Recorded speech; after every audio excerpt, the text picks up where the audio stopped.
আজ এসআইআর শুনানির পঞ্চম দিন। শুনানিতে থাকা বিএলওরা যথেষ্ট প্রশিক্ষিত নন, অভিযোগ স্থানীয় বাসিন্দাদের একাংশ। এসআইআর এর পঞ্চম দিনের শুনানি পর্ব চলছে। ভোটাররা নথিপত্র নিয়ে তারা বিভিন্ন হিয়ারিং সেন্টারে হাজির হয়েছেন। আধার কার্ডের জেরক্স লাগবে আর অরিজিনালটা নিয়ে আসবেন, ছবি মানে নিয়ে ছেড়ে দেবো। মানে আপনার ফর্মে কি ছবি ছিল না? সব ছিল। 2002 তে নাম ছিল? হ্যাঁ। লিংক ছিল? হ্যাঁ। কিন্তু কি কারণে আপনি বললেন না যে আপনাকে কি কেন ডাকলেন? বললো যে খালি ওইটা দিলে হয়ে যাবে, আর কিছু বললো না। অন রোডে ছিল, এখন আমাদের অ্যাড্রেস এখানে হয়েছে, ওই কারণে হয়েছে। কি হয়েছে মানে চেঞ্জ হয়েছে, মানে বুথ চেঞ্জ হয়েছে? বুথ চেঞ্জ হয়েছে। কাগজ আছে ভোটার লিস্টে 5 জনের 6 জন বাড়ির নাম, সিরিয়াল নাম্বার দিয়ে সব নাম আছে, কাগজ আমার কাছে আছে। তবেও দেখলাম একদিন বিএলও গিয়ে বললো কি 2 জনকে যেতে হবে আইডেন্টিটি প্রুফ নিয়ে। তো আইডেন্টিটি প্রুফের মধ্যে যে 6-7 আইটেম ছিল তার মধ্যে একটা পাসপোর্টও ছিল। তো উনি বললেন পাসপোর্টের একটা কপি নিয়ে চলে যাবেন আপনি ওখানে দেখাতে। এখানেই আমার, কারণ ওখানেই পড়েছি আমি। কিন্তু যখন আমি শিফটিং করেছি সে সময় হয়তো আমি ছিলাম না, আমার ভোটার লিস্ট থেকে নামটা উড়িয়ে দিয়েছে। আমি বিকেপালে ছিলাম, বড়বাজারে, মানে জলবাগানের কাছে। তো আলিপুরে শিফট হয়েছি 2001-এ। তো 2002-তে যখন রিভিশন হয়েছিল সে সময় আমি বোধহয় ছিলাম না ওখানে। তো আমার যে ভোটার লিস্টটা ওখান থেকে নামটা উড়ে গেছে। কিন্তু ভোট না, পরে এখানে ভোট দিয়ে যাচ্ছি আমি। সরাসরি এই মুহূর্তে আমাদের প্রতিনিধি রুমা পাল আমাদের সঙ্গে রয়েছেন। রুমা, এসআইআর এর পঞ্চম দিনের শুনানি পর্ব চলছে। আমরা দেখছি ভোটাররা তারা কিন্তু বিভিন্ন ধরনের অভিযোগ করছেন।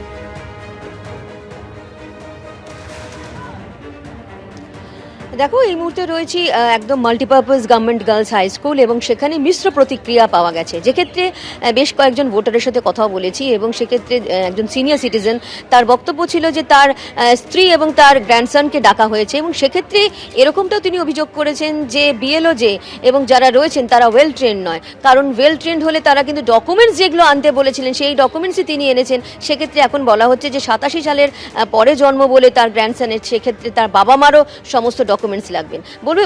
এবং তার বক্তব্য ছিল যে আমরা তো এখানে ভোট দিচ্ছি এবং সেক্ষেত্রে এইভাবে যে প্রসেসটা ঠিক আছে, প্রসেস যেটা করছে ঠিক আছে, কিন্তু যেভাবে বলা হচ্ছে সেটা কিন্তু ওয়েল ট্রেন্ড নয় এরা নিজেরাই, এরকমটা কিন্তু অভিযোগ করেছেন। এরকম আমরা ভোটার পেয়েছি যারা বলছে যে তার কিন্তু যে এনুমিনেশন ফর্ম সে নিজের অ্যাড্রেস দিয়েছে, ভোটার কার্ডে তার নিজের অ্যাড্রেস রয়েছে, 1980 সাল থেকে সে এখানকার মানে একদম স্থানীয় ভোটার।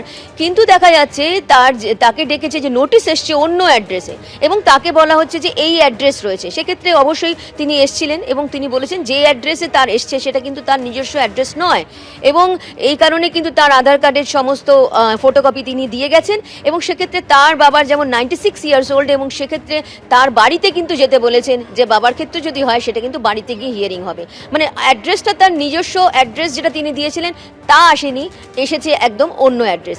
এবার আমি একটু ছবিটা দেখাতে বলবো সন্দীপকে। দেখো এখানে হ্যাঁ একদম মাঝে মধ্যে দেখা যাচ্ছে যে লাইনটা একটু অনেক সময় কমছে, কখনো বাড়ছে এবং অনেকেই এসছেন এবং এরকমও দেখা যাচ্ছে যে 2002-তে নাম ছিল না, কারণ তারা ভোটার হয়নি তখন, সেই সময় ভোটার হয়নি বলে তাদেরকেও ডাকা হয়েছে। এরকমটাও আমরা ভোটার পেয়েছি এবং এরকমও ভোটার পেয়েছি যাদের বক্তব্য যে সমস্ত কিছু ঠিক আছে, 2002-তেও ছিল নাম এবং কেন তাদের ডাকা হয়েছে কোনো নামের একাধিক অভিযোগ রুমা আমরা দেখতে পাচ্ছি যে সামনে আসছে। তুমি আমাদের সঙ্গে থাকো। অন্যদিকে উত্তর 24 পরগনার খড়িবাড়ি শুনানি কেন্দ্র, সেখানেও ভোটাররা হয়রানির একাধিক অভিযোগ করছে। সরাসরি আমাদের প্রতিনিধি সমীরণ পাল আমাদের সঙ্গে রয়েছে। সমীরণ, কি অভিযোগ সামনে আসছে?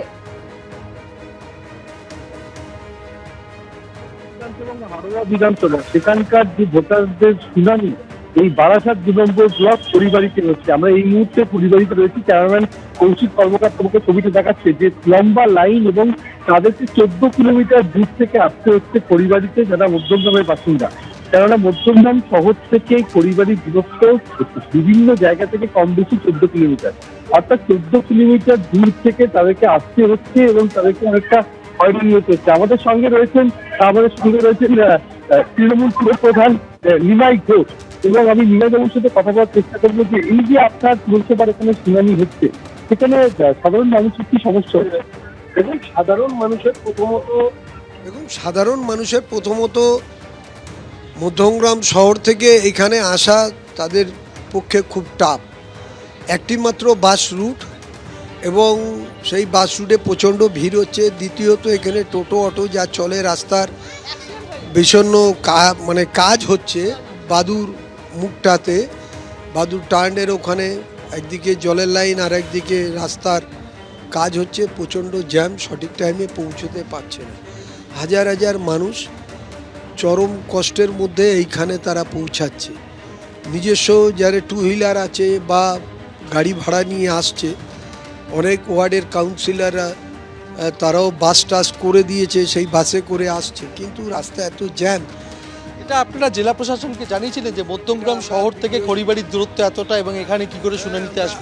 আমরা জানিয়েছিলাম এবং আমরা বলেছিলাম মধ্যমগ্রাম শহরে কোনো সরকারি স্কুলে বা কলেজে যদি করা হতো তাহলে এটা অনেক সুবিধা হতো, কিন্তু সেটা কোনো কর্ণপাত করেনি। ইসিআইয়ের এনারা চেষ্টা করেছিলেন, বিডিও সাহেব সেটা অগ্রাহ্য করে, যার ফলে মানুষের সাংসদের মা এবং বোনকে শুনানিতে ডাকা হয়েছে, আপনারও ভাতৃবধূকে ডাকা হয়েছে, কি বলবেন এটা?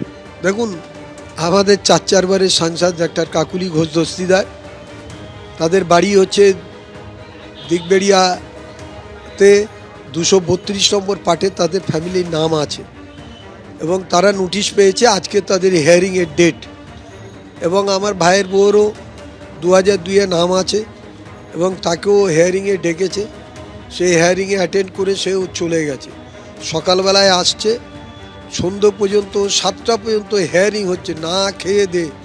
মানুষের এই যে হয়রানি, শুনলে যে সমস্যার কথা বলছেন তৃণমূলের পুরপ্রধান নিমাই ঘোষ, আমি আরও একবার কৌশিককে ছবিটা দেখাতে বলবো যে 14 কিলোমিটার দূর থেকে আসতে হচ্ছে এবং আমরা লাইনে দাঁড়িয়ে থাকতে দেখছি যে বিএসএফের একজন জওয়ানকে, তিনি পাঞ্জাব থেকে এসছেন, কেননা তাকে শুনানিতে ডাকা হয়েছে এবং তার যে এসআইআর এর ফর্ম সেখানে ত্রুটি ছিল।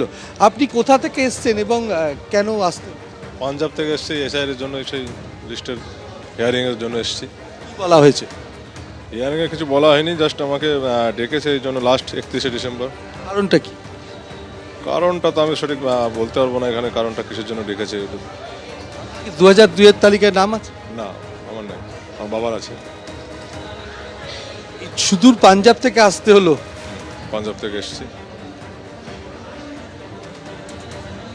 এবং আরও যারা এসছেন তাদের সঙ্গে কথা বলার চেষ্টা করো। আপনি তো সেনাবাহিনীতে ছিলেন, অবসর নিয়েছেন, হ্যাঁ বিএসএফে ছিলেন, কি কারণে আপনাদের ডাকা হয়েছে এবং কত দূর থেকে আসতে? আমাকে যেখানে টিক মারা হয়েছে ওখানে লিখেছে কি আপনার আত্মীয়ের সম্পর্কিত কোনো বিবরণ আমি পাইনি। আমার আত্মীয় সম্পর্কিত বিবরণ কী করে দেবো? আমার তো আত্মীয় স্বজন কেউ নেই। এক মামা আছে, মামাটা সব মারা গেছে, বাগনেরা আছে, আত্মীয় কেউ নেই আমার। 2002-এর তালিকায় নাম? না না, 2002-তে ভোট দিতে আরেনি, তো বাইরে ছিল। থাকতে না, আমি মেঘালয় থেকে পোস্টিং মানে রিটায়ার্ড এসেছি। বিএসএফে ছিলেন তো কখনো ভোটার কার্ড তৈরি করতে পারেন? হ্যাঁ, ভোটার কার্ড আছে আমার, এখানকারই আছে। 2002-এ হয়নি? 2002-এ ভোট দিতে পারেনি বা নাম ওঠেনি হতো। কতটা হয়রানি হতে হচ্ছে এখন? হয়রানি খুব একটা না, আমি তো বছরখানেক হলো রিটায়ারমেন্ট এসেছি। এই যে দূর থেকে আসতে? হ্যাঁ, এটা তো একটু হয়রানি হয়ই। তাতে কেস সঙ্গে সঙ্গে আমি আবদালপুর রামকৃষ্ণ বলে দিই, এখান থেকে তো অনেকটা দূর। অনেকটা দূর। যারা শুনানিতে এসছে তাদের সাথে কথা বলার চেষ্টা করব। আপনাদের বাড়ি তো মধ্যমগ্রামে, তা মধ্যমগ্রাম থেকে আসতে কতটা সমস্যা হচ্ছে? ওই বাসে আসছি, বাসে আসার পর এই অটো রিক্সা এরকম করে করে করে অনেকক্ষণ লাগে। শুনলে যে বাস অটো রিক্সা করে তাদেরকে সুদূর মধ্যমগ্রাম থেকে আসতে হচ্ছে খড়িবাড়িতে এবং সেই খড়িবাড়িতেই শুনানি পর্ব চলছে এবং যারা এসছেন তাদের মধ্যে একজন দম্পতি ছিলেন এবং তারা বিশাখাপত্তনম থেকে এসছেন, তারা নৌবাড়িতে চাকরি করেন, গত পরশু দিনকে নোটিশ পেয়েছেন এবং তড়িঘড়ি তাদের মানে ট্রেনে সংরক্ষিত আসন না পেয়েও একেবারে কার্যত দাঁড়িয়ে দাঁড়িয়ে এতটা দূর থেকে তারা এসছেন আজকে শুনানিতে হাজিরা দিতে এবং এই রকম বিভিন্ন রকম সমস্যা। বিভিন্ন ভোটাররা তারা বিভিন্ন সমস্যা নিয়ে হাজির হয়েছেন। শুনানির আজ 5ম দিন, বিভিন্ন কেন্দ্রের ছবি রাখলাম আপনাদের সামনে। ধন্যবাদ সমীরণ। এবিপি আনন্দ, এগিয়ে থাকে, এগিয়ে রাখে।